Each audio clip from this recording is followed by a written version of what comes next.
Boobs are the best? Thank you, that's very kind, baby.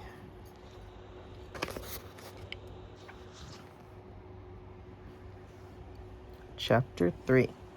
The Dwarf. The worst of sleeping out of doors is that you wake up so dreadfully early. And when you wake up, you have to get up because the ground is so hard and that you are uncomfortable. And it makes matters worse if there is nothing but apples for breakfast and you have had nothing but apples for supper the night before. When Lucy had said truly enough that it was a glorious morning, there did not seem to be anything else nice to be said. Edmund said that everyone was feeling, "We've simply got to get off this island." When they had drunk from the well and splashed their faces, they all went down the stream again to the shore and stared at the channel which divided them from the mainland. "We'll have to swim," said Edmund. "It will be all right for Sue," said Peter. Susan had won prizes for swimming at school. "But I don't know that about the rest of us." By the rest of us, he really meant Edmund, who couldn't yet go 2 lengths at school baths, and Lucy, who could hardly swim at all. "Anyway," said Susan, "there may be currents. Father says it's never wise to bathe in a place you don't know." "But Peter," said Lucy, "look here. I know I can't swim for nuts at home in England, but couldn't we all swim long ago, if it was long ago, when we were kings and queens in Narnia? We could ride then, too, and do all sorts of things, don't you think?" "Ah, but we were sort of grown-up then," said Peter. "We reigned for years and years and learned to do things. Aren't we just back at our proper ages again now?" "Oh," said Edmund, in a voice which made everyone stop talking and listen to him. "I've just seen it all," he said. "Seen what?" asked Peter. "Why, the whole thing," said Edmund. "You know what we were puzzling about last night? That it was only a year ago since we left Narnia, but everything looks as if no one had lived in Cair Paravel for hundreds of years.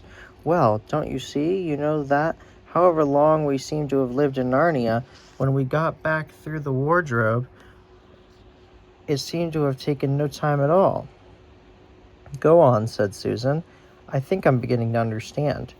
"And that means," continued Edmund, "that once you're out of Narnia, you have no idea how Narnian time is going. Why shouldn't hundreds of years have gone past in Narnia, while only 1 year has passed for us in England?" "By Jove, Ed," said Peter, "I believe you've got it. In that sense, it really was hundreds of years ago that we lived at Cair Paravel, and now we're coming back to Narnia just as if we were Crusaders or Anglo-Saxons or ancient Britons or something coming back to modern England." "How excited they'll be to see us," began Lucy, but at the same moment everyone else said, "Hush, and look," for now something was happening. There was a wooded point on the mainland, a little to the right, and they all felt sure that just beyond that point must be the mouth of the river. And now, round that point, there came into sight a boat. Then, when it had cleared that point, it turned and began coming along the channel toward them. There were 2 people on board, one rowing and another sitting on the stern, and holding a bundle that twitched and moved as if it were alive. Both these people seemed to be soldiers. They had steel caps on their heads and light shirts of chainmail. Their faces were bearded and hard. The children drew back from the beach into the wood and watched without moving a finger. "This'll do," said the soldier in the stern, when the boat had come about to be opposite of them. "What about trying a stone to his feet, Corporal?" said the other, resting on his oars. "Garn," growled the other. "We don't need that, and we haven't brought one. He'll drown sure enough with a stone, as long as we've tied the cords right." With these words he rose and lifted his bundle. Peter now saw that he was really alive and was in fact a dwarf, bound hand and foot, but struggling as hard as he could. Next moment he heard a twang just inside his ear, and all at once the soldier threw up his arms, dropping the dwarf into the bottom of the boat, and fell over into the water. He floundered away to the far bank, and Peter knew that Susan's arrow had struck on his helmet. He turned and saw that she was very pale but was already fitting a second arrow to the string. But it was never used. As soon as he saw his companion fall, the other soldier, with a loud cry, jumped out of the boat on the far side. He also floundered through the water, which was apparently just in his depth, and disappeared into the woods of the mainland. "Quick, before she drifts!" shouted Peter. He and Susan, fully dressed as they were, plunged in, and before the water was up to their shoulders, their hands were on the other side of the boat. In a few seconds, they had hauled her to the bank and lifted the dwarf out, and Edmund was busily engaging in cutting his bonds with a pocket knife. Peter's sword was a little bit sharper, but a sword is very inconvenient for this sort of work because you can't hold it anywhere lower than the hilt. When the last of the dwarf was free, he sat up, rubbed his arms and legs, and exclaimed, "Well, whatever they say, you don't feel like ghosts." Like most dwarves, he was very stocky and deep-chested. He would have been about 3 feet high if he had been standing up, and an immense beard and whiskers of coarse red hair left little of his face to be seen except a beak-like nose and twinkle black eyes. "Anyway," he continued, "ghosts or not, you've saved my life, and I'm extremely obliged to you." "But why should we be ghosts?" asked Lucy. "I've been told all my life," said the dwarf, "that these woods along the shore were full of ghosts, as they were of trees. That's what the story is, and that's why, when they want to get rid of anyone, they usually bring him down here, like they were doing with me, and say they'll leave him to the ghosts. But I always wondered if they didn't really drove them out or cut their throats. I never quite believed in the ghosts, but those 2 cowards you've just shot believed all right. They were more frightened of taking me to my death than I was of going." "Oh," said Susan, "that's why they both ran away." "Oh, what's that?" said the dwarf. "They got away," said Edmund, "to the mainland." "I wasn't shooting to kill, you know," said Susan. "She would have not liked anyone to think she could miss at such a short range." Said the dwarf, "that's not so good. They may mean trouble later on, unless they can hold their tongues of their own sake." "What were they going to drown you for?" asked Peter. "Oh, I'm a dangerous criminal, I am," said the dwarf cheerfully, "but that's a long story. Meantime, I was wondering if perhaps you were going to ask me to breakfast? You've no idea what an appetite it gives me being executed." "There's only apples," said Lucy dolefully. "Better than nothing, but not so good as fresh fish," said the dwarf. "It looks as if I'll have to ask you to breakfast instead. I saw some fishing tackle in that boat, and anyway, we must take her round to the other side of the island. We don't want anyone from the mainland coming down to seeing her." "I ought to have thought of that myself," said Peter. The 4 children and the dwarf went down to the water's edge, pushed off the boat with some difficulty, and scrambled aboard. The dwarf at once took charge. The oars were of course too big for him to use, so Peter rowed and the dwarf steered them north along the channel, and presently eastward around the tip of the island.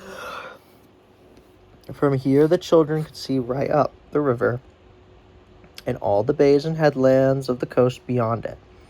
They thought they could recognize bits of it, but the woods, which had grown up since their time, made everything look very different. When they had come round to open sea on the east of the island, the dwarf took to fishing. They had an excellent catch of provenders, a beautiful rainbow-colored fish, which they all remembered eating in Cape Paravel in the old days. When they had caught enough, they ran the boat up to the little creek and moored her to a tree.